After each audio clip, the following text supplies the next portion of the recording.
We're going to get cracking in a moment, but before we do, this is an important announcement. The information contained in this podcast is general in nature and does not take into account your personal situation. We don't guarantee the quality of the wine or the banter contained in this content. You should consider whether the information is appropriate for your needs and your daily intake. And where appropriate, seek professional advice from a financial advisor, accountant, bottle shop assistant, or relevant qualified professional. Matters referred to in this podcast are of general nature only, and for those of drinking age, and should not be relied upon in place of appropriate personal advice or the odd glass of wine on a Friday. To make sure you get the most out of wealth, wine and wisdom, folks, please follow the house rules. Don't be a wallflower, get involved in the chat. We love to have some questions, feedback, and a little bit of commentary along the way. You give us energy, we'll have a good time. Make sure you pour yourself a glass of something wet to wet the whistle. Make sure you get the banter flowing as well. Doesn't matter what you're drinking, whether it's wine, our favourite, beer, coffee, maybe it's a cup of tea, water, or even juice. Keep the good energy flowing, folks. There's some house rules. If you don't put your name down, we don't know who you are, you're not coming in. Don't spam or advertise. This is our little game of cricket. This is all about debriefing the week, folks. What's going on out there in the world, and hopefully get you some sanity, maybe a bit of a chuckle at the end of the week, so we can all be on the same page and keep moving forward. Make sure you respect your fellow patrons, because we don't let any old muck in this place. And most of all, have some fun and enjoy this episode of Wealth, Wine and Wisdom.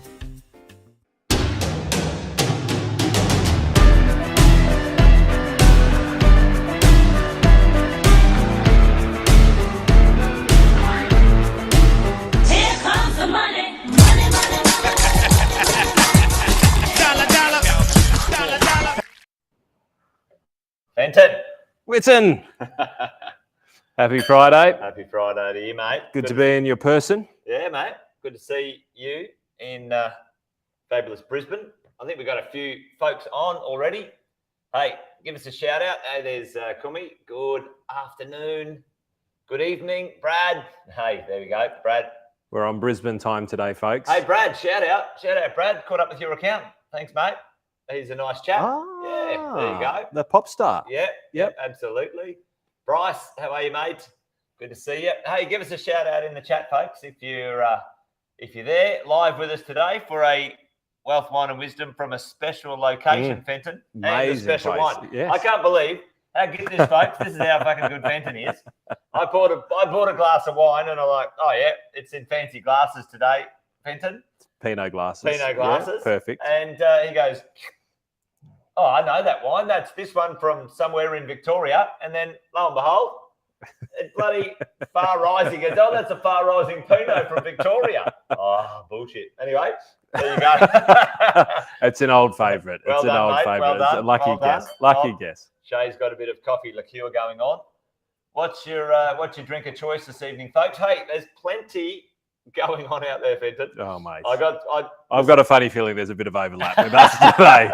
Hey, what do you reckon we're going to talk about today? Jesus, have a crack. There will be. Hey, My chuck it in Lord. the chat for us, folks. What's on your mind? What's on your mind? Listen, our number one menace is out again. We've got a few good things to chat about there, but also there's plenty going on. But listen, hey, folks, while you're here, I'll give you a quick tour. Well, should we do a quick tour, Fenton? Yeah, let's do it. Let's do a it. quick tour. Why don't you be the I'll be the cameraman. Oh yeah, you can be the cameraman or person. Did we? No, there, you can just walk around with it. All right, hold that. You hold that. Hang on, folks. I forgot to flick over to this here. So we're going to swap you over to this camera.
though, but maybe we needed that.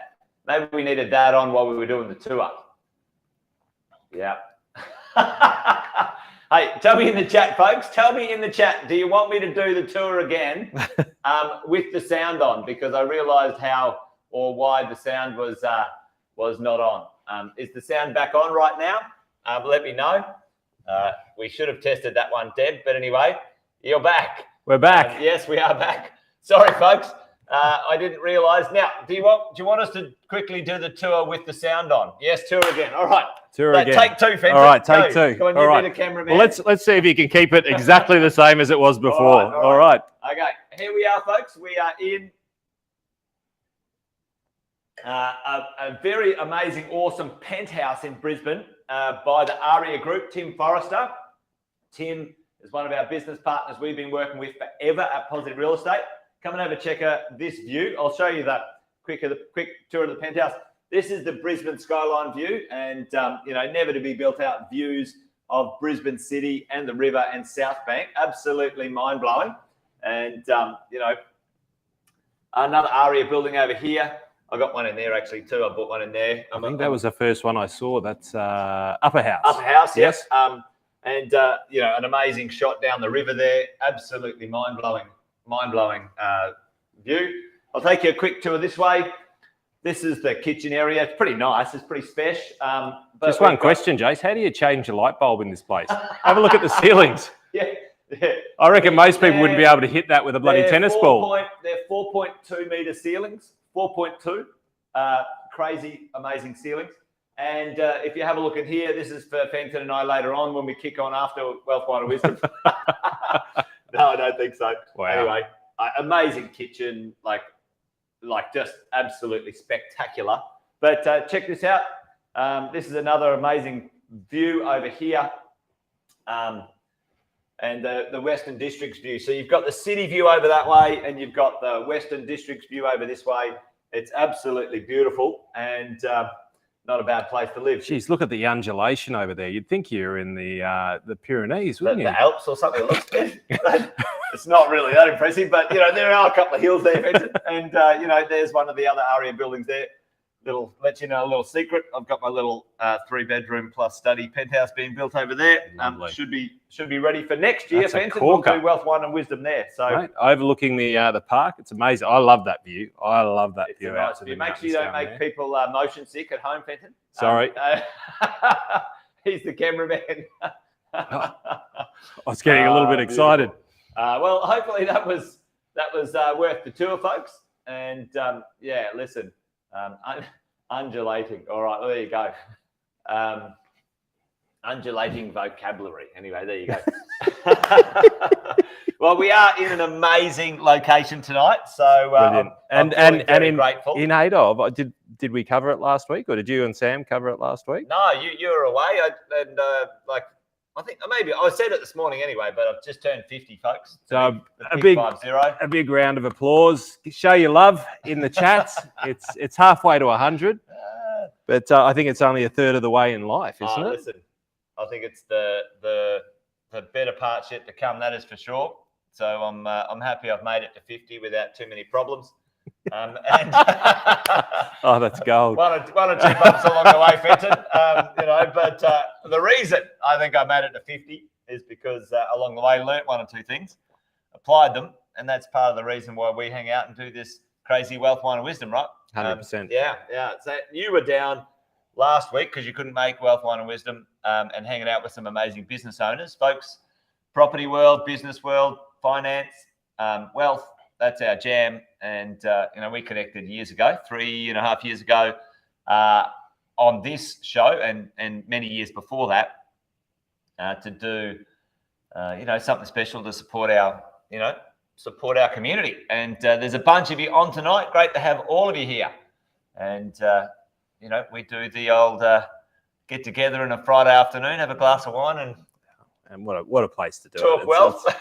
It's a little bit more luxurious than our little studios, isn't it? Well, it is. I'm feeling very special tonight. So, but we do have plenty to talk about tonight. We do. And, there's plenty going on, man. Right. And so, just for everyone listening in, most of you know this, but we have a a couple of sections in the show. Well, we try and keep the sections, going. But anyway, we'll give our best crack at hitting all three of them today.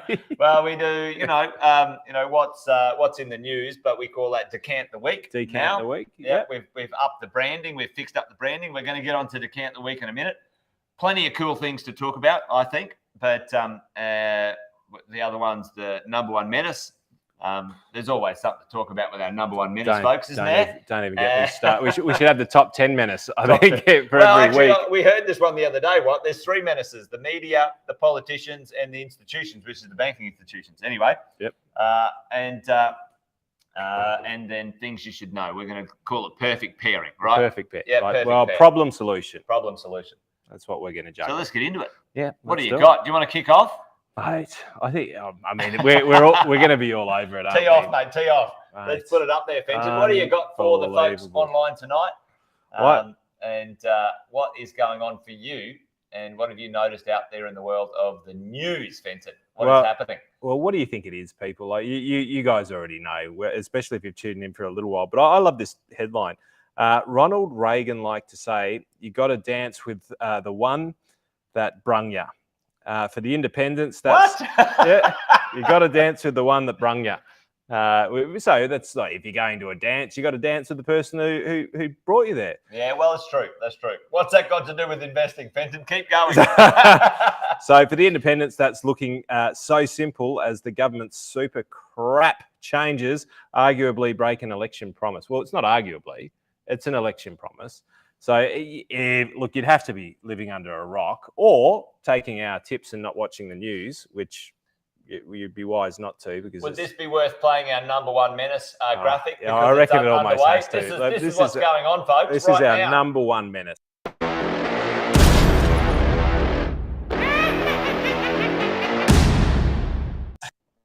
Well, as grotty politicians are breaking promises and going for the grotty money grab, Fenton. Mate, unbelievable. Like, remember the days where we said, we will fight our way out of it. We'll use good fiscal policy to get our way out of it. We'll claw tooth and nail to get out of it. No. We'll go for the wealthy. Well, I mean, I heard it the other day, right? It was, and this is the bullshit that really just gives me the shits. The idea, the talk is that, you heard Albanese going, "Oh, listen, we not Albanese. What's his name? Just call him politician." Anyway, the politicians, they're all the same. And he would say, "Oh, we inherited this big problem, which is fine, but the politicians created it in the first place. It's 100%. Not like that any of them are innocent." And we'll talk about that in a minute. But they're going after our super, Fenton. Going after the super. So there's three reasons why you should be worried. I can guarantee you I'm at least going to touch on two. But seriously, we need to be worried because at the moment they're pitching this as a wealthy tax. Apparently only 80,000. Last check it was 150,000. I don't think these guys know their numbers. I was actually watching Sunrise this morning. And the deputy, I'm pretty sure it was a deputy PM who was being interviewed, had no idea how this was going to be enforced. Yeah. So here's the thing: is that there's superannuation legislation, and then there's tax legislation. Two separate things. Well, that's an interesting one, isn't it? Like, okay, keep going. I've got something to ask you. So, how are they going to enforce it? Yeah. Well, so here's the thing. Right now, 1.7 million you can transfer if you reach certain conditions, and that can be tax-free for a lifetime. Right, your reward for paying tax for a full life and saving into super, which is meant to be safe, right? And I believe it still will be. So here's the thing. First reason why you should be worried. How much in the chat? Whack it in the chat. What was the inflation rate over the last 12 months? What was it as a percent? Was it 4%? Was it 9%? Give us a number. 16? Well, whack a number in there. There's some interesting news on the inflation I'm going to show later on. You might have some extra news too, probably on that. So what's the inflation number, folks? Because and then you've got to keep an eye on it. Just go, okay, well, we're about to jump up to 1.9 million. And remember, the Labor government said... Yeah, they were claiming it. We're let people get 1.9 million into super. Yep. And it was just indexation working through. So here's what we need to be worried about for the slightly younger generation, 10 years. You take the inflation rate that we're in now, maybe normalise it afterwards, and you take $1 million and you times that by 5%, right? And how many years do you have to times that by until that doubles? I know the answer. Does anyone What's the online answer? know the answer? How many years do you have to times it by until that doubles? Put that in So the chat. we'll leave that open for a moment. I'll come back and address it in a moment, because here's the thing.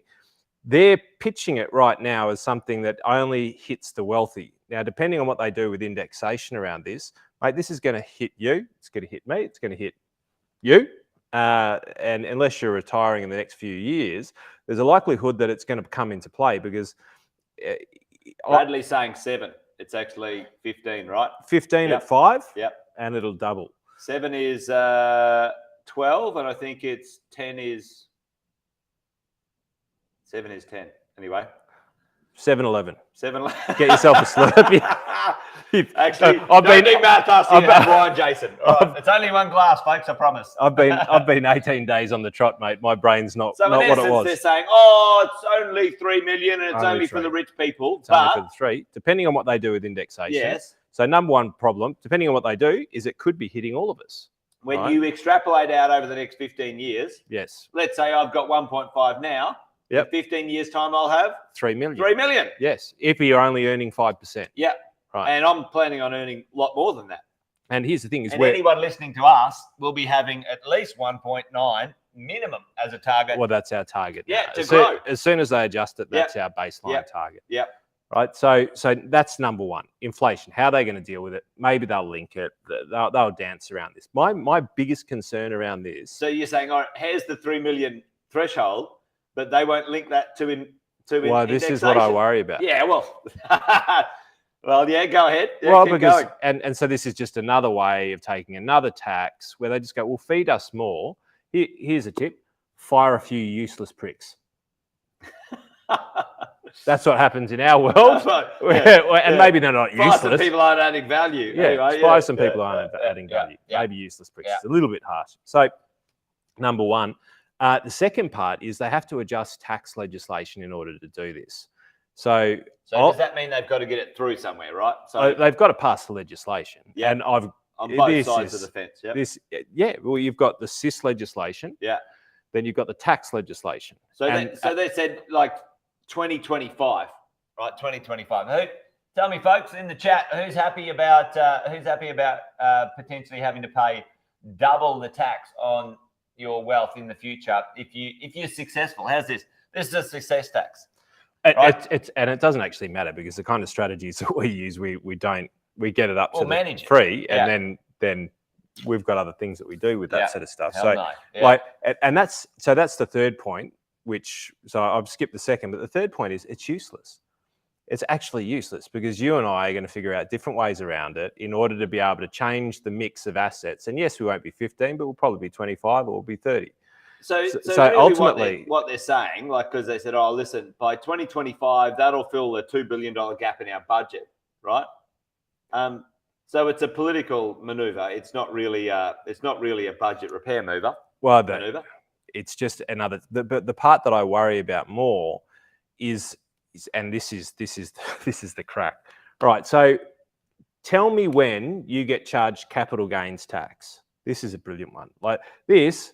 If it was playing and I was in bed, I would have rolled out of bed laughing because I would have thought nobody would have tried and done this. What's the Not question? in a million years. What's the question? When do you get taxed? When do you get capital gains tax? When, folks, if you're there and if you're feeling what's the event?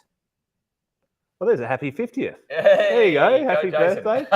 There we go. All right. The question is, when you sell your investment, so something happens, right? When there's an event, there's a disposal event, right? So you sell it to your super fund, you sell it to someone else. Yep. What they're proposing is that you pay capital gains tax on a share based on a value increase in a year, but you haven't disposed without selling it. How can you apply a tax like that? So are they going to outrageous? It's bullshit. It's outright. Are they going to give you the money back next year when the share loses money? Like it's up one year, it's down the next. Well, isn't that interesting? Are they going to give you the money back? You're going to get a refund. Can you imagine how? I mean, accountants will be sitting there going, "Oh my God, can you imagine how much work this is going to create for us?" But I mean, this was like Queensland having a crack with, and I'll talk about taxes in a second. Victoria's having a go. Did you know? Let's say, yeah. Anyway, So the Queenslanders. What's Dan doing? Yeah. What's he doing? There's a cheeky one. Let me know in the chat, folks. Do you know what Victoria's trying to sneak through? Now, listen, the Queenslanders had a cheeky go. Yeah, they did. Yeah, they had a cheeky go. You know what we're going to do? You know, this land tax thing, which is state-based, no, stuff that. We're going to make it nationally based, national calculation for Queensland. Yeah. And you know what's going to happen? You know, the rest of the country is going to give us all of their property data. And what happened? Like, actually, the New South Wales government went, you know, you can get it. Victoria, South Australia, WA. Piss off, right? So anyway, I don't even think WA even chimed in. They were kind of like, well, we're actually not part of the country. We're not part of the country. Anyway, so these ideas, like I've told this story before, folks. Many years ago, there was a special tax levied by the New South Wales government. You know what it was called? It was a special one. Oh, It was called an exit tax. Because everyone was making money out of real estate in New South Wales and they weren't getting any capital gains tax because that's a national tax. That's for the national government. The Queensland government said, the New South Wales government said, we want a piece of this. We'll take an exit tax. We're going to take an exit tax. Well, hang on. You can't be taxed twice. No. So you can't have a capital gain. No, they've tried to bring in double taxation. Double taxation, right? And that's what, to a degree, this is, but it's almost triple taxation. Well, it's ludicrous. It's going, I'm going to charge you on a gain that you haven't received. That's like saying to you... You're not going to get a refund if it goes back down. That's bullshit. I might pay you $100,000 next year. So I'm going to tax you on it this year because maybe next year you might get that $100,000. So I'll tax you this year. Look at Bryce saying, payroll tax. Don't get me started about payroll tax. Why is it different for every state? What's that bullshit about, right? You know, this is the thing. So, you know... It's insane. My biggest worry your takeaway on this is what's going to happen as it indexes or grows with inflation or doesn't? But the bigger issue is because precedent. Law is all about precedent, right? So if they set a precedent where they can tax an unrealised capital gain, and maybe it's in super to begin with, but what's to stop them then taking that and going, you know what? In America, you have to pay your capital gains tax yearly on your properties. What's to stop that from coming through? This is, in my view, this is what they're aiming at. This is the crack, the wedge. And you can't let it happen. Like, you just can't. Like, because I reckon, and I don't know, the opposition's got to go in hard and go, you can't do this. Well, I saw that. Well, you know, so, you know, part of the conversation is that, like, Chalmers wants to go to the next election daring the Liberals to take them on over this, right? So the Labor's going, listen, this is only for the wealthy, right? Because it's their voter base, right? Whatever it is. Now, I don't think either of them are particularly great, personally. Whether it's, it's pretty much, remember at school when you were picking teams for dodgeball? Yeah. And it's kind of like you're down to the last 3 or 4, and you're like, I don't actually want to choose. Well, and I was one of the 3 or 4 that I left most of the time. At the end. Well, and part of this is like, folks, over the next 10 years, 4 million, the wealthiest 4 million Australians as a group are going to retire, right? Over the next 10 years. It's the largest shift of wealth in Australia's history. 4 million Aussies got the property upswing like for the last 40 years. It's amazing. Got the and the policies are just going, we can't wait for you to die, so we'll tax you earlier. Wait, look at this. Look at all of this money coming our way, right? We'll just tax you on the gains in the meat. And by the way, that principal place of residence, we'll tax that too. Well, it sounds like, remember that song, The Tax Man, the Beatles? If you try to move, I'll tax your suit. Tax man. Do you guys remember that? I don't. You're an aficionado when it comes to music, Fenton. But check out this. All right, here we go. We've got a screen over here, just by the by. If you wonder where we're looking. Screen, but folks, who has heard? Tell me in the chat. Who's heard of the windfall gains tax? All right. Well, Let's come up with a new name for a tax, Fenton. Windfall. Windfall gains tax. Who's heard of the windfall gains tax? Put it in the chat for me. All right. So the super tax is meant to come in when? 2025. Supposedly. I don't reckon. Again, like you said. Surely it can't. It's because it's you know what we say about politicians? They go like this and then they do stuff over here. Well, and this is the part that I'm worried about. It's like they go, oh, well, that'll only affect the really rich. No, it opens a loophole that creates a taxation precedent that then goes, oh, well, we've done it there. So now we can filter that down and then it hits every single one of you in 10 or 15 years. You wait to, and like you said, and part of, part of the presentations you've done before to our clients is like, over the last 10, 15 years, there's been like 10, 12 changes, right? It's insane. Yeah. You can't keep up. So check this out. Windfall tax. The lotto tax? Hey? Is that for when you win the lotto? No, it's not actually. Oh. Well, maybe it windfall. is. Maybe it is. I'd love the definition of windfall. Well, here's the definition right here. The Victorian government's having a go, right? So the Queenslanders had a go with land tax. The Victorian government's having a go. Yep. 50% tax. If you can't pay, we'll charge you interest on it. That's it. Yeah, Brendan's on it. I think, hey, Brendan, you brought it up this morning, and check out this. Brendan's all over it. Yeah. This was proposed about a few months ago. Right? So what is it like? All right. So on the edge of cities, folks. On the edge of cities, as cities expand, what happens to the farmlands? All right, tell me in the chat, what happens to the farmlands? What happens to the land on the edge of cities as cities expand? You're fucking joking. Then you're not going here, are you? Listen is up. that where they're going? The Victorians. Ridiculous. And this is going to play into a fucking disaster unfolding right now. Like, and I had a fucking full rant this morning, and I'm going to give it another. I'm going to give it another nudge this afternoon. Yeah, go for your right. life. So here we go. Needs it. Rezoning. Right. Yep. Okay. So no. Oh, dude. Check this this out. Read this shit here, right? I'm telling you right now, the Victorian government has said, hey, listen, if you rezone, if we rezone your land, of which you've got no control. Yeah, if we rezone your land and by the by, there's a windfall to you, we're going to tax the shit out of you for it. Wow. Dude, check this out. But this is rezoning of land that results in a taxable uplift. You don't even have to sell it. Again, here's the thing. But a taxable uplift, because what's a taxable uplift? This is where you got to be determining really the value of the uplift of the land. Really, because owned by that person, group, or subject to that rezoning is taken into account. Could it be a principal place of residence? No, it cannot. So there is some exemptions, by the way. Well, no, but they're thinking about taxing that too. Yeah, you got to look at how this is where I think we need to be very, very sharp about who we vote for going forward, because this they're having a crack. Look at this. So on the edge of cities, it'll stagnate development.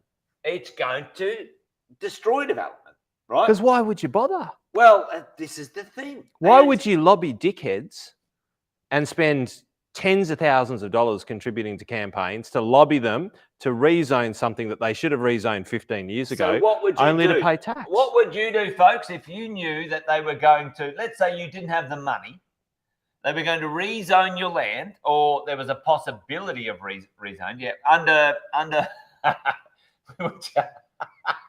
Brendan, I love you, Brendan. Like it's crazy, right? 500 grand or more, a tax rate of 50%. Like, check this out. New tax rate. Yeah. Oh, there's a new tax rate. That's amazing. Now they pulled out at 50. Where'd that come from? 65. There's a tax rate of 62% if you go between 100 and 500. Oh, that's the second lowest tax. That's the second highest tax rate. You know who's only taxed higher than that? Who? Children. Well, so they should, those little anyway, like, you can only laugh, right, folks? You can only, you can get a bit pissed off about it. You have to be smart on this stuff. Folks, you live on the edge of a city, and what would you do? So, Fenton, I know you live in. That's a poor tax. Yeah. So It's actually a poor tax, So isn't let's it? do this. How do you rob from the poor and give to, well, let's not say the rich, but just the people who really don't need it? Mate. That's an amazing. Like It's- they must have been so drunk when they thought about that. I don't know, and but one of them, they didn't run it by anyone with a brain, right?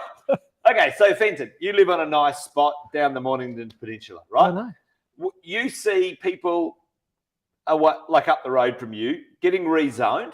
Now, if your land went up from, I don't know, call it 2 million to 5 million, do you have a lazy 1.5 million in liquid cash laying around? Well, of course, as Jason. in I my pocket. keep that in my wallet. That's why Right. I've got the air tag on there, just so I can find it whenever I lose so it. folks, like, think about this. Christ, that's Fenton's obscene. there at home, barely getting by as a farmer, Mm. right? Because farmers don't make a Well, squillion. and I'm not very good at farming. Right, no, Well, you got too many. I've got rabbits in so your many place, I weeds.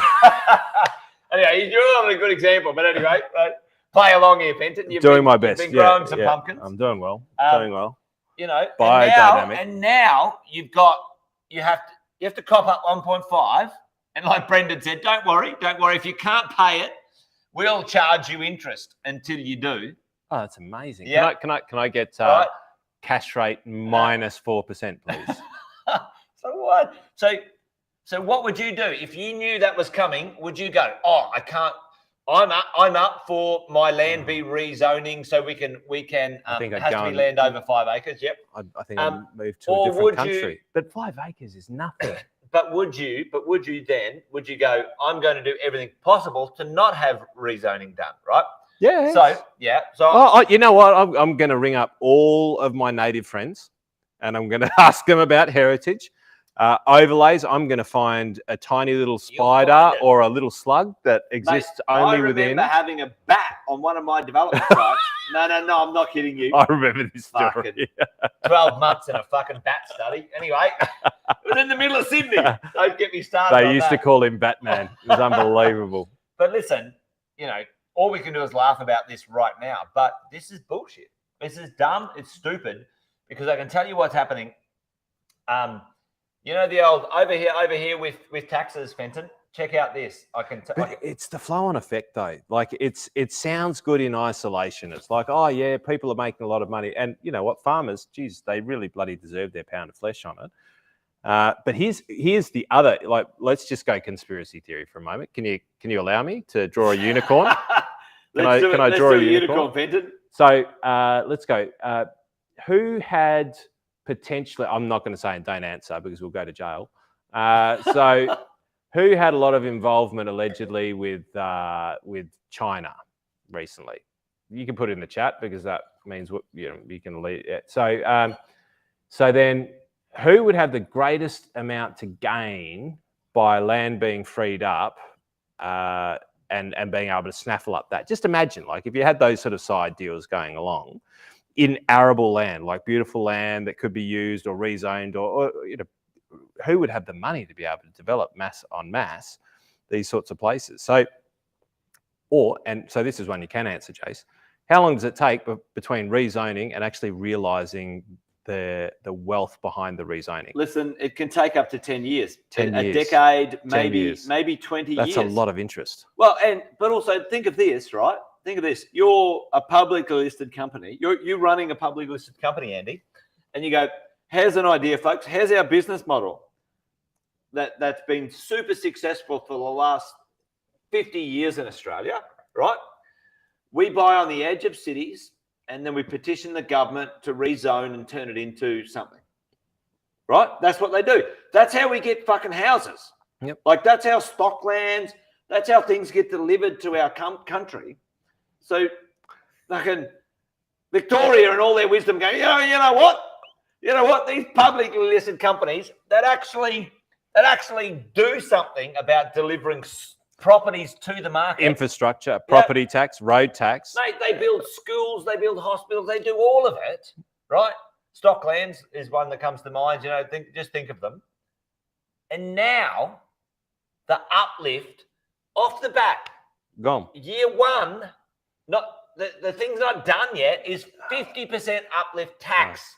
Day one. No, it just Like, can't. how is a public listed It's company just- going to justify that, mate? But it's just, I mean, Fucking ludicrous. it's just even for your average punter, I know many people who have held onto land far longer than what they should have in the hope that it got rezoned, which you probably should have, right? Because there's not enough accommodation in Australia to house all of the people. But Let's talk about that in a minute. so here's did you know, allegedly, not sure about this, it may be complete bullshit because it's not my area.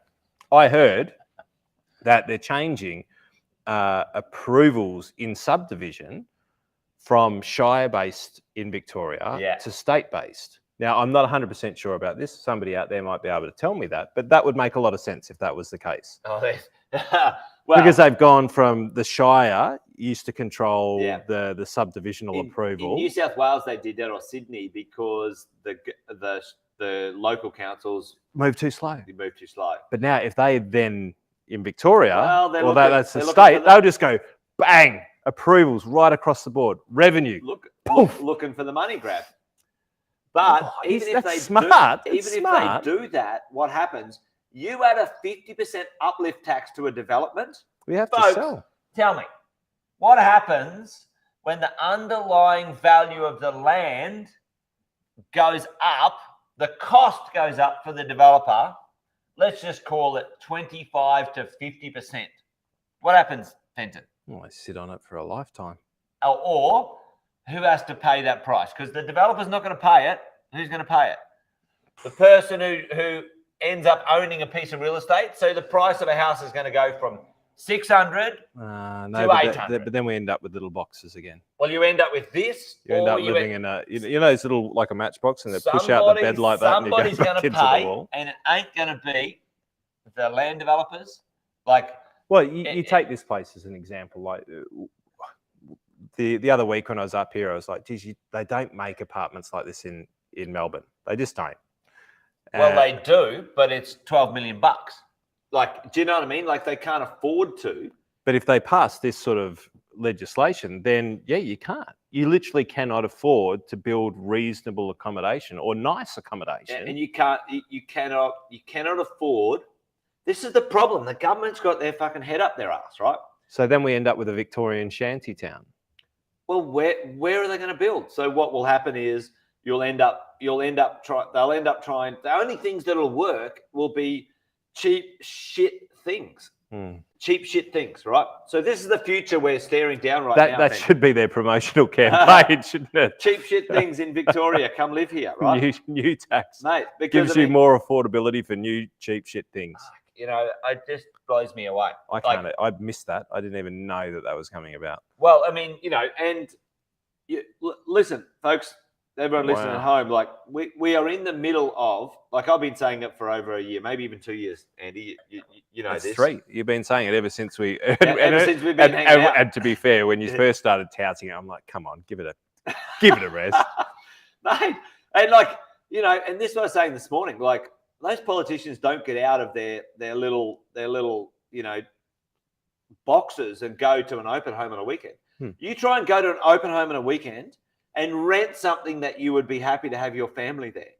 Mate, it's not happening. Mm-mm. And if you are paying through the eyeballs for it. Yep. You go and try and buy a nice house, mate.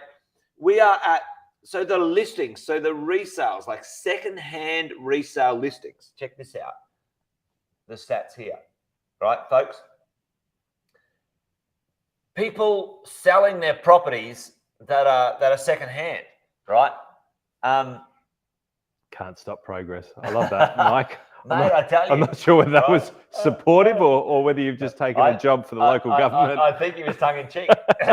But look at this, Fenton. Like Melbourne right now, 27% less. Let's whack that one up on the big screen. 27% less, right?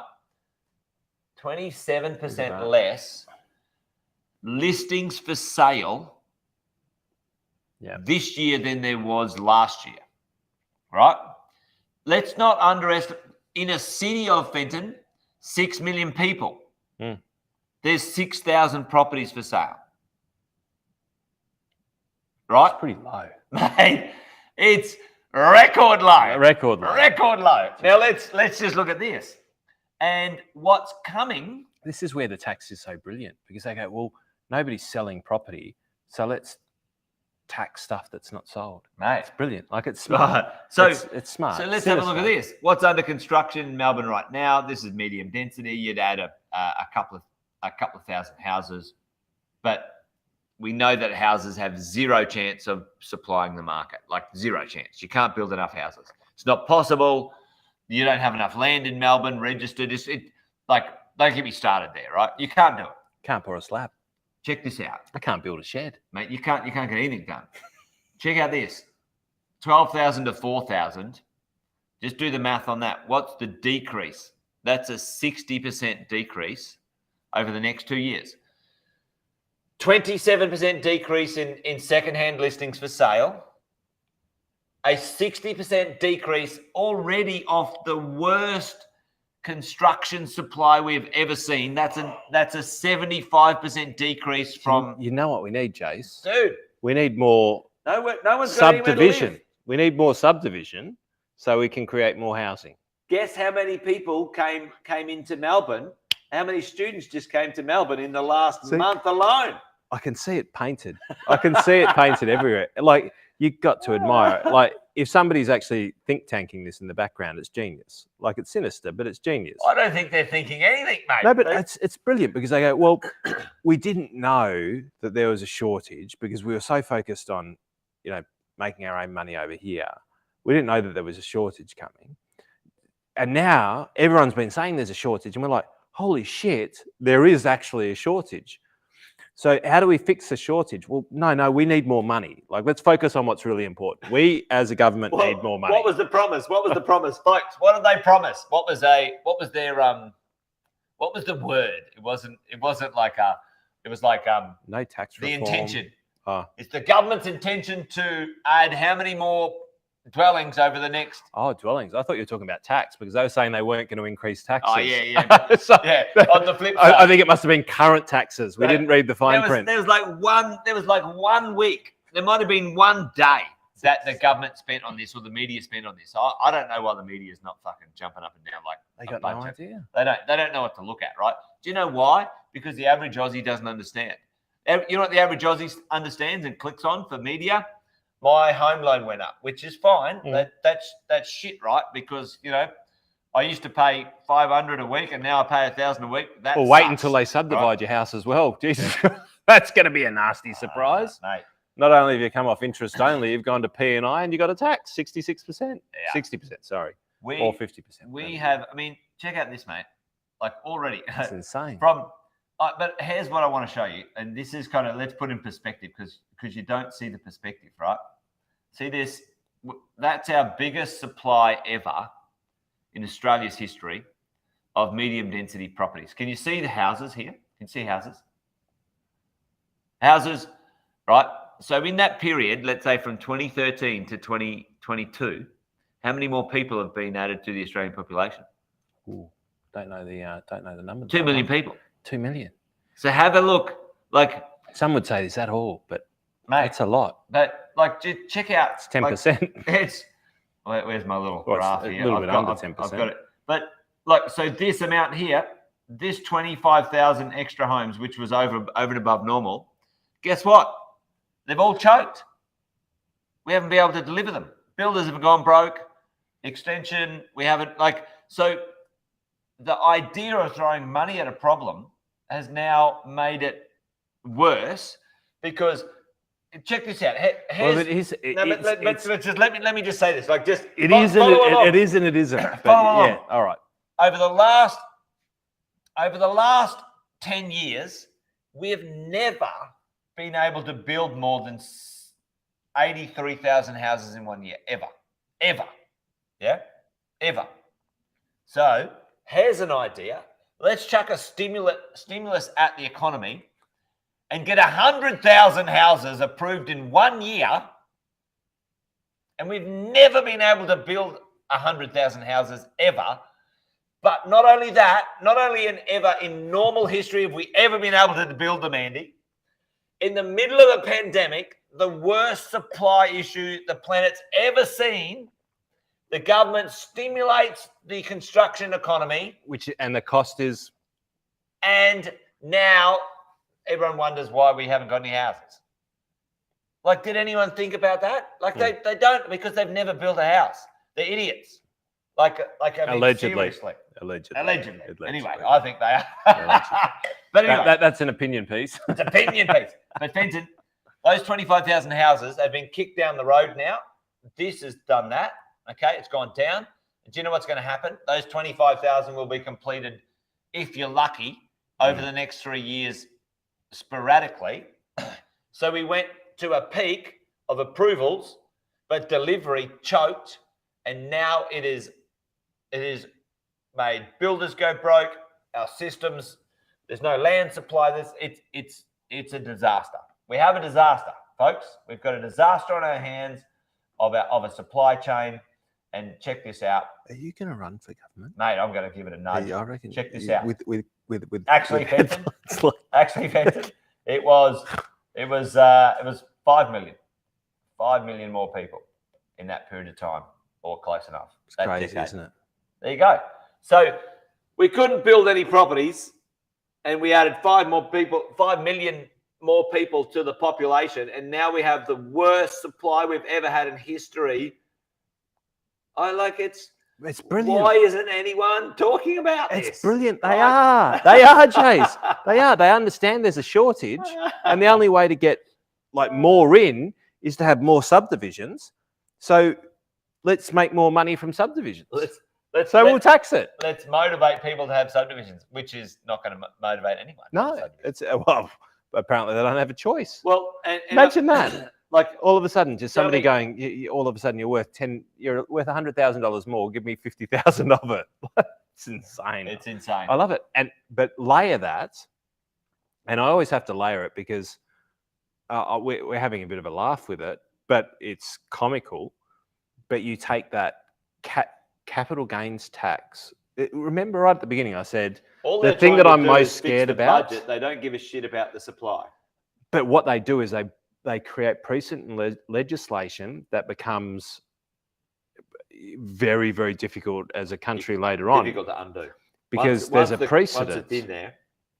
to tax somebody before a capital gains tax event has occurred. Now they're going to try and tax you on windfall before the capital gains tax has Hey, the occurred. Victorians are like, hey, this is a great idea. I'm in. Let's tax them. Right? This is bullshit. And this is where it's scary though, because we're talking about this. It sounds obvious, doesn't it? Well, to you and me, maybe, but for the average Aussie, no I'm one, just no one asking even knows you, it's going on. if you're having a conversation with your mates or friends at a barbie and stuff like that, is this actually coming up? Because this is scary, because this means that there's the potential for that legislation to go to standardized shares. Your property uplifts in X amount.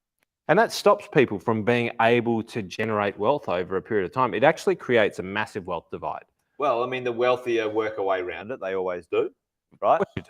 You got to figure out ways around it. But the haves in Australia, we've still got a reasonable society that if you really want to give it a crack, like you've got potential. We're small enough as a country. We've got a lot of legislation, but you can still do it. Like the Great American Dream, they used to call it.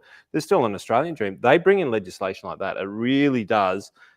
It makes it almost impossible to break through, because how do you generate wealth without getting taxed through the eyeballs? It's basically saying wherever your starting position is, that's it. You can't. No. Oh, are you married up? Well done.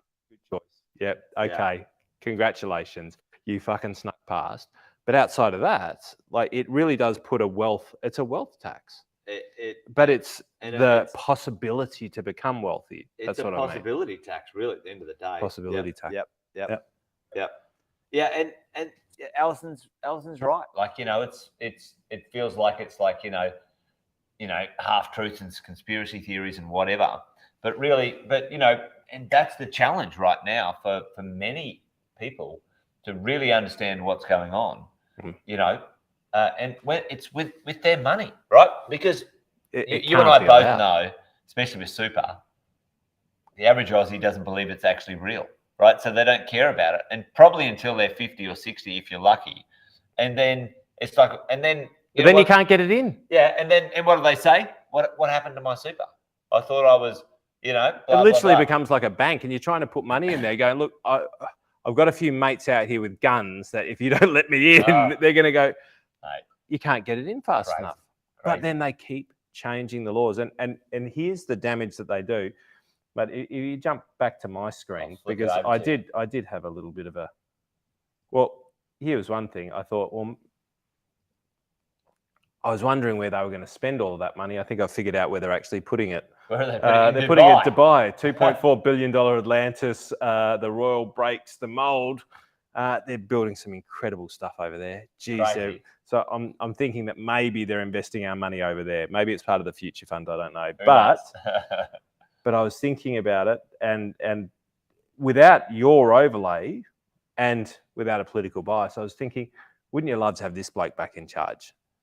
For a chairman of the Future Fund, one of the best performing funds that you'll actually find out here. Wonder why the government's not doing too great. But, old Costello, it made me think of, and it's not a Liberal or Labor thing. It's a Hawke, it's a Keating. It's bring back people with brains, with vision, with like they wanted to make something of the country, not just shit in their own nest. And they all had Feather the their own good, nest. the bad, and the ugly. They all within do. there. I mean, no one's perfect. You and me ain't perfect, that's for sure.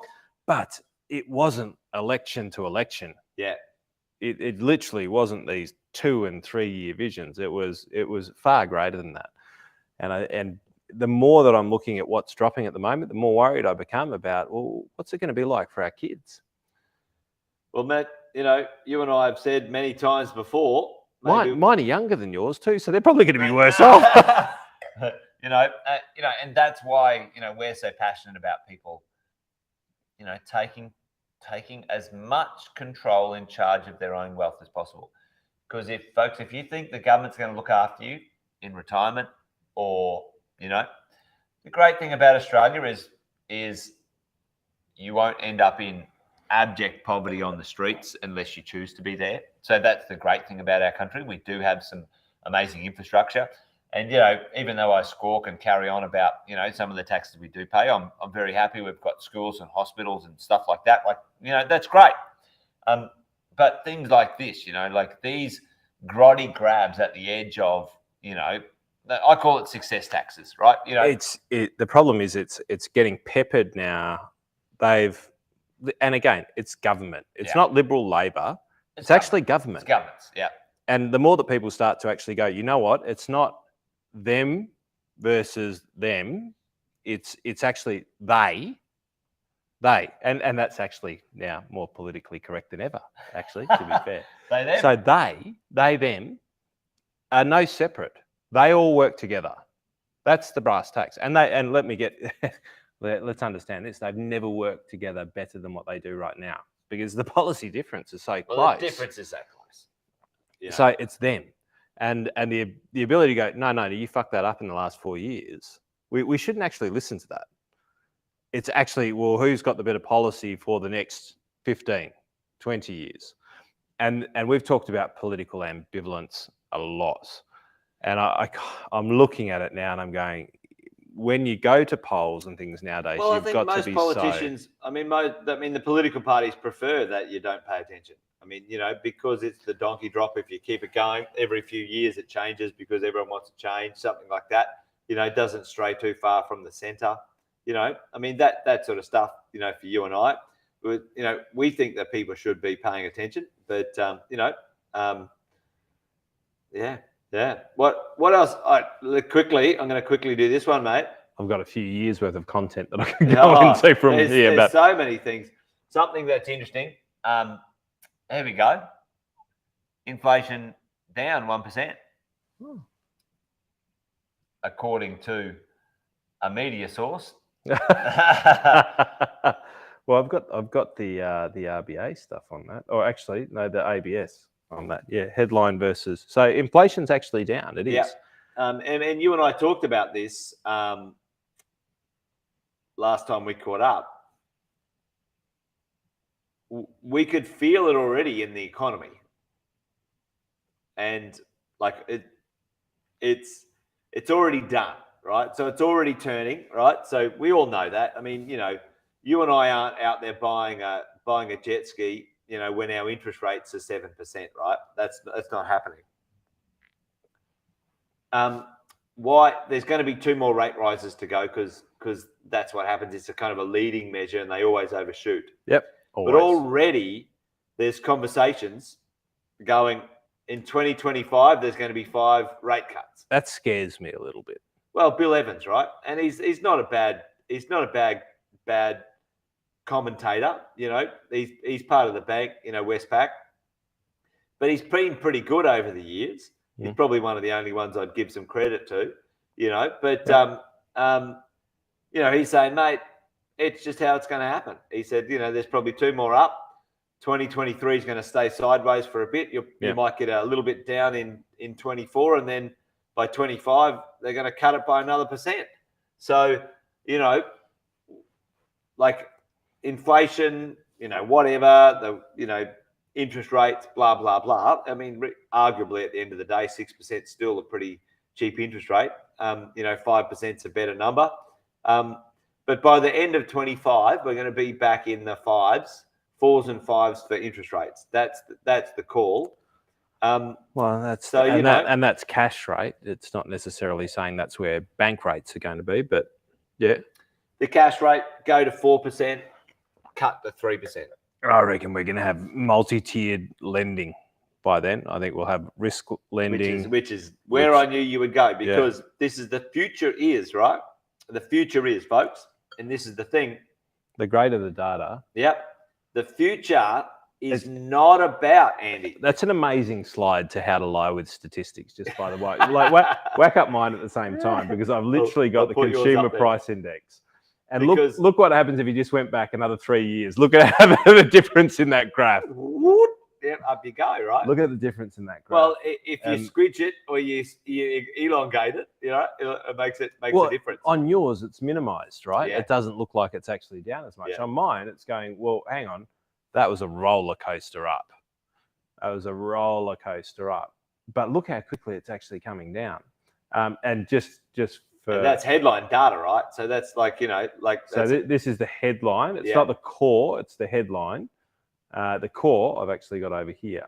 Australia doesn't look as good on core. As a matter of fact, Australia's a little bit behind on core. But on headline, we didn't go up anywhere near as fast as Europe's in the red, United Kingdom's in the grey. Funny that. United States in the green. Hasn't been in the green for a long time. The old United States. I think $26 trillion. I reckon the greens are on colour, but Euro Asia in the red. But just goes to show how that graph really distorts what the reality is.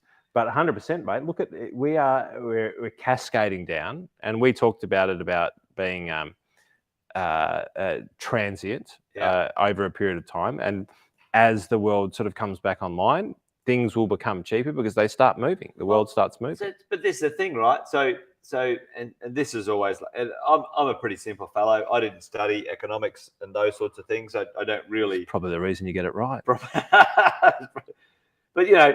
I saw some of the information. All right, well, housing up 27% or something like this, and I'm like, which person anywhere in Australia said, yeah, no, fuck it, I'll pay 20%, 27% more if I don't need to, right? Like, I mean, I don't understand that's fucking bullshit. Who said, oh yeah, no problems, 25% up for fresh groceries? Like, who said, oh yeah, no problems, I'll pay that? It's not consumer, it's not consumption. That's everyday stuff, right? It's not like you're not going out and go, yeah, it's frivolous spending. It's bullshit, right? So it's outside. Like, people aren't buying a fucking television. They're not buying a television. Well, they did when the government gave them the money. Well, the government started it. And you know where that money went? That went straight to Shanghai. One of the largest. Amazing. How to keep money. Don't start that, Fenton. Well, where did it go? Well, straight offshore. Straight offshore. Well, that's exactly what happened. what happened? People had more money than they should have had. They were like, fuck it. Well, I've been locked down for a while. I deserve a new television. They jumped online and they bought the bastard. Yeah. And then all of a sudden, online spending and online consumption went up because you've just got people to had look. more money than Australians have had. And I don't know if this is true today, but in 2022, we had more money in savings account than we'd ever had in Australian savings history, Andy. Australians had more money in savings account than they had. And more widescreen televisions. Yeah. And where did it come from? The government gave it to us. You beauty. Thanks, government. What do people do? They put it in their bank and they said, fuck it, I'll buy a new, Straight off new the mortgage television. rate. Yeah. They didn't say, oh, you know what I'll do? I'll put it in my super. I'll invest it in No, property. they took it out of the I'll buy some super. shares. They allowed them to take it They out. took it out of their super. Shit, mate. Anyway, mate, what do we got to end on? Because, again, time flies when you're having fun. I'm having fun anyway, folks. Hopefully you guys are having fun at home. But anyway, Fenton and I are. We're going to kick on a bit. Mate, look, what do you got? I could top and tail it while you're trying to find something. So I got a quick quiz for you. if you've got something good for us to finish on, all Quick right. quiz for you. Yeah, let's go for it. How many people? I won't look there. No, net number of population increase from low to high in the last 18 months. Sorry, what was the question? Net increase Yep. of Australia's population, immigration, Oh, immigration in the last 18 months. In the last 18 months. Net increase. Well, 15,000 minimum would have been the last month. Net increase. Did we fuck off? Did a lot of us go, you know what, I'm out of here? No, they didn't. They probably came back. A lot of people came back. So I'm going to go net increase somewhere between 80 and 150,000. No, you're 5 times off the mark. Net increase, brother. Check it out. Negative 200 or thereabouts to positive 300,000. There's 500,000. Oh no, we're going from the increase, but I'm still a way out, aren't I? Jesus. 500,000 people have come back. So the people net are coming increase from zero is close to 300,000. Close to 300,000. And that's only getting started. Put that on record shortage of housing, record existing listings being listed. Mate, we're like it's crazy times. It's a good thing that this is going down. What do you got? What have we got to finish with? Give us some wisdom, Fenton, because we've had a lot of wine. This is, it's true. But this is something which you and I have been chatting about, and I was focusing on this about 2 or 3 years ago, which is the global shipping prices, because it's the logistics of getting wheat, water. The value of logistics. Yeah. Water. The last Jesus mile. Christ, it's more expensive to get water around than petrol. Like, it's crazy. Yeah, logistically, water is more expensive to get around than petrol. Figure that one out. You buy it for $5 in a tiny little bottle. It's ludicrous. Bad. As opposed to put it out of a tap. Number one way to put more money in your budget. Anyway, so container shipping. Listen, costs. by the way, we've been told by the boss to hang on, lipstick theory, Alison. We've been told by the boss to drink some water. Anyway, can we find a win? Actually, that's not a bad idea. Brendan, you should run for politics, mate. Just double. All you need to do is now double or triple the price to come in. Anyway, from like $10,000 or $5,000 to $15,000, Andy. That's Brendan. You should write into the politicians, mate. Mate, 100%. Well, he's been pretty active today. Yeah, I love Brendan. There's a gold star. Yep. Participation awards that don't work. So container shipping costs. So the cost of actually getting stuff somewhere, right?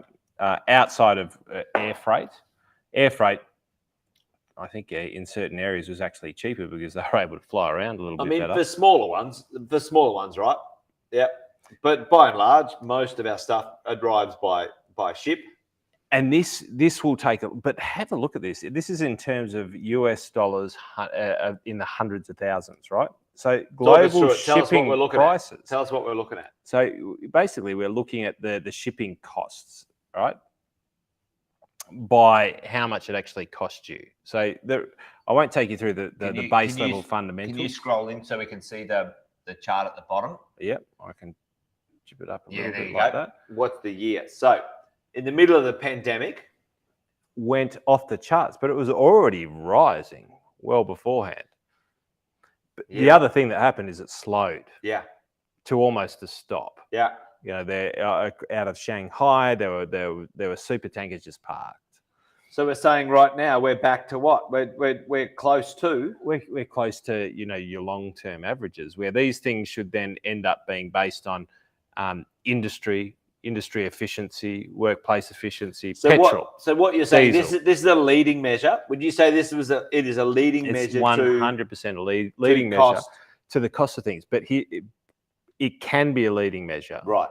and it'll depend, because people need to then drop their prices, because if you go, all of a sudden Who's going to drop their prices? shipping- I'm not going to drop mine. and so I think in property it's going to be forced, Yes. right? Because people cannot It's based on it's what already we forced earn. now. It's already forced by the interest rates. Right. So we've had It's- at least a 5% reduction So on the price that people can pay for property. So it's sort of demand is high, but supply is low. So supply is actually pulling down the cost. Access to funding is low. But this is the thing. It's a really interesting thing, right? But the guys here, so the ARIA team would likely be going, well, hang on.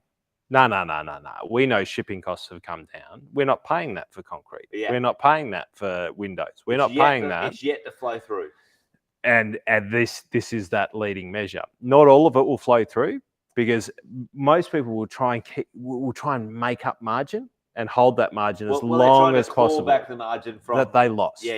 That they lost, which is normal. Which is natural. But that spike is massive, and It's huge. It's absolutely Well, it's ridiculous. Ludicrous. Well, we've had commodity shipping prices are in the blue, right? And commodity shipping prices. Here's a little pop quiz. What's the difference, or why do you think commodity shipping prices are lower than container shipping prices? What's a commodity? Everyone knows commodity, like coal, iron. Yeah. Shit we dig out of the ground. Interesting question. Reasonably obvious, right? The world needs commodities to flow around, and even though do they forward book and forward buy those? they also contracts? forward book, Yeah. forward buy. Yeah. But not the shipping costs. Not the shipping costs. No, Maybe people I wonder because because diesel goes up, but the shipping companies will go, well, we'll have forward contracts on diesel. Well, So often it happens later. you get shipping contract on the diesel.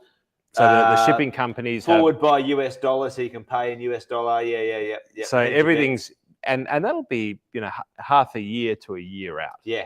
So as we see this happen now, 2023, based on your inflation figures that you showed before, we should start to see things dramatically decreasing So costs. 2023 should see things kind of like normalize to the new normal, not go back to what was, but kind of settle into what is. And this is the thing, is I think that people also forget that we've actually been in a pandemic. Like Yeah. people forget. Yeah. It's like, what? We're back out. Oh yeah, we Yeah. were locked up Well- for 12 months. Well, I think that's one of the good things about human nature is we do have short memories, but it's actually one of the bad things about human nature. We've got short memories, right? So we move on and we're like, okay, we move on fast, but and we do. yeah, And this is going to flow through. yeah.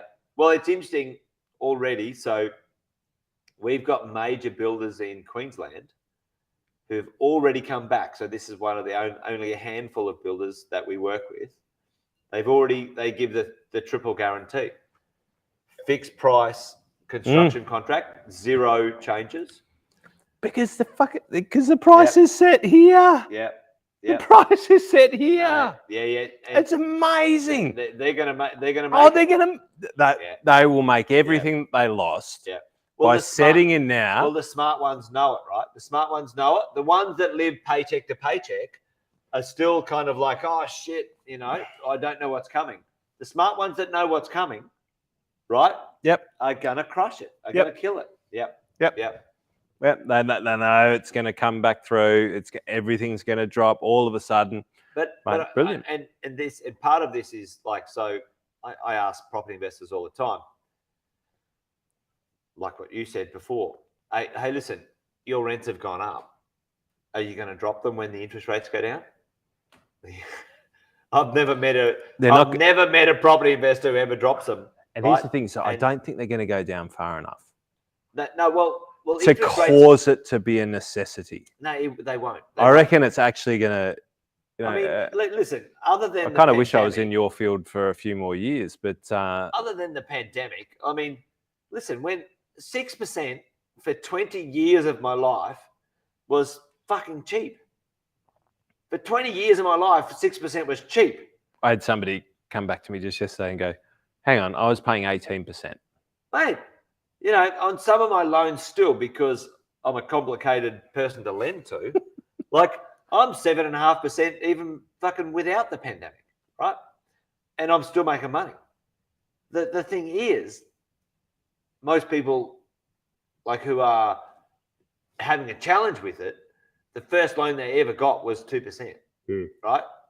You or I, we've had loans at 8%, 9%, 11%. My first loan was 11%. I'm like, what, 7%? I don't give a shit. And it is the biggest problem, isn't it? It's like, and you said it ad nauseum.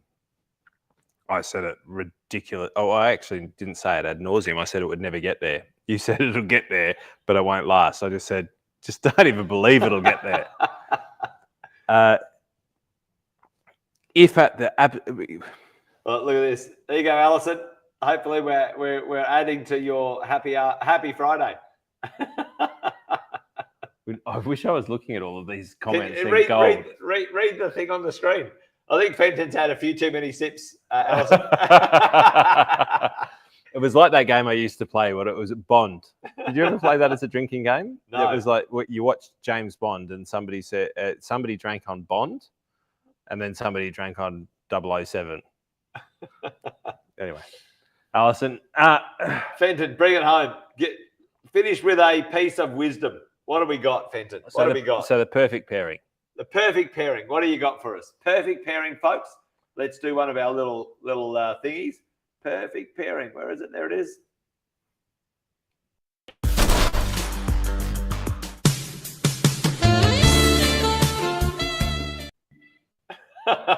What do you got, Fenton? Cost of distribution is starting to come back down. Yes. Normalization of trade around the world, right? So things are now airlines. Dare I say it? I've had a few cancelled flights recently, and this one wasn't great. Don't go there, Fenton. But the cogs are starting to turn. Yeah. I think that we thought that the pandemic would hit hard and fast, and it didn't. It hit medium. It didn't even hit fast. The politicians reacted super quick and really aggressively. But the effects of the pandemic are slow and medium. You're right. It's been 2 to 3 years before actually the effects have been flowed through. And so what's happened is they put policy in place for it happening Fast. Instantaneously. Yes. Yeah. No, they didn't. They just threw money. They just threw money at the problem. That's what. Well, let's call it policy. Is it? And now have created massive spikes in my market, in share markets, bond markets. They've created 100,000 houses approved, but they're not going to be delivered. Yep. So the perfect pair on this is you then look over the horizon, and then there was this military coordinates technology they used to have that used to be able to see over the horizon, bounce off a satellite, teach a missile or a tank how to hit something that was a long way away. Like battleships and stuff like that. So we all now actually can see. We've all got that satellite that actually sits up there and is looking over the horizon. And the high probability is, and this is what all media tell you, if you should chat with your advisor and your accountant and maybe your economist. Your economist will probably get it wrong, but they're allowed to talk about fucking this. Economists. But we've now got this kind of higher level perspective of where things are going to run over the next 12, 24, and potentially into the medium term future. So if we're short, We play where the game is going to be in the future. You play Interest the noise. rates high. Short is playing the noise. Yeah. But you play the noise and you play it aggressively in advance. Yeah. So you know what? If you're in NFL and you've got a massive lineup of really big guys that are going to just crunch you, well, you dose up on small people who are nimble and are going to be able to run around it. And so the analogy there in finance is interest rates go up. You brace, you build up a little bit of cash, but then you look to deploy, right? And over the other side of it, you're then starting to look at the opportunities, because what we know that everything's forward booked. Everyone's playing a forward game. And as things start to normalize, prices start to become more competitive.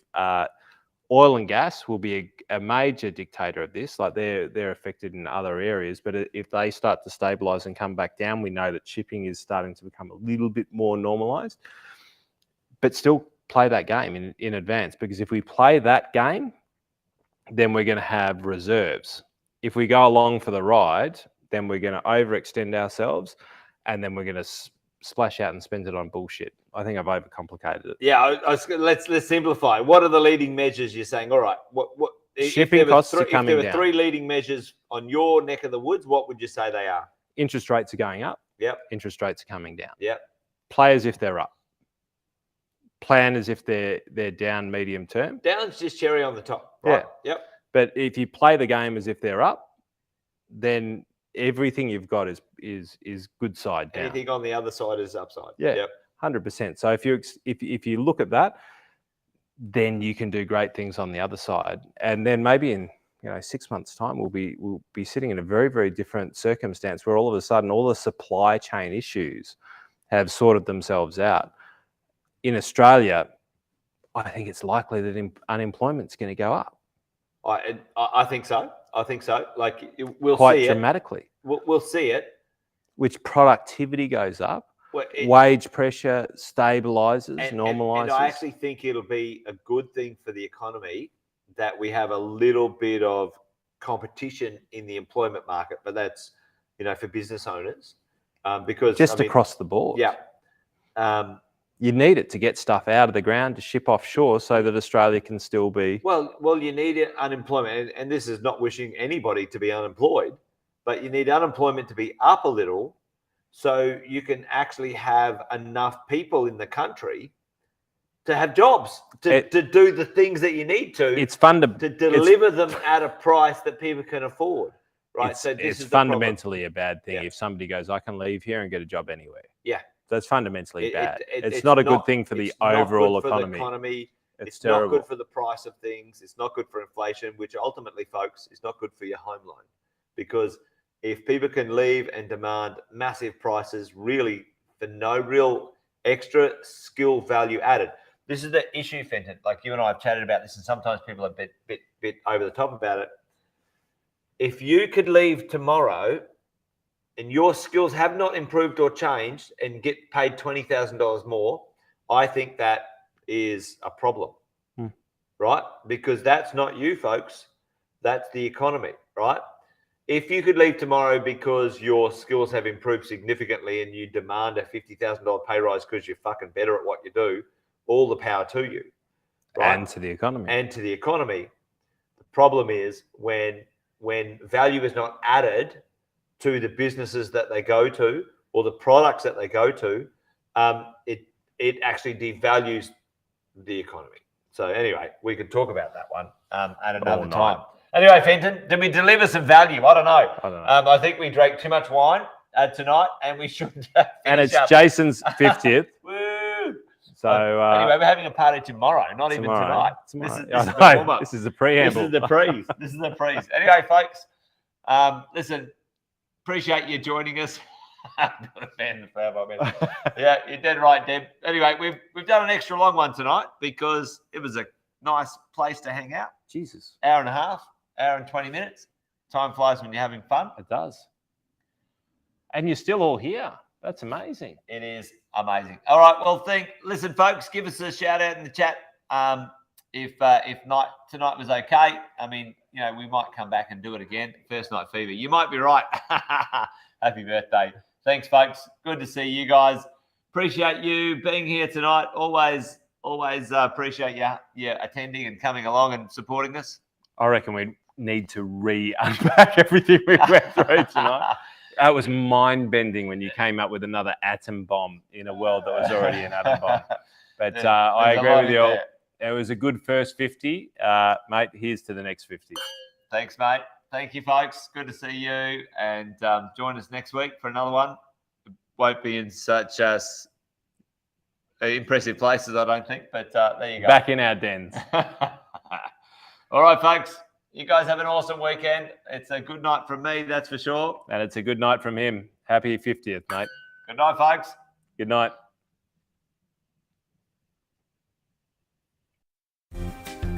Thanks for watching another episode of Wealth, Wine and Wisdom. Make sure you like, subscribe, and turn on the notifications so you never miss a thing, folks. We'll look forward to seeing you next time. Debrief the week with Wealth, Wine and Wisdom. Every Friday at 5 p.m. Victoria and New South Wales time. We know that Queensland, South Australia, WA have different time zones, as does Darwin, but we're sure that you can do the calculations depending on whether it's daylight savings or not. You can also catch up on all the episodes wherever you get your podcasts. Make sure you check out the Positive Mentor podcast from our 6-star team at positivementor.com.au.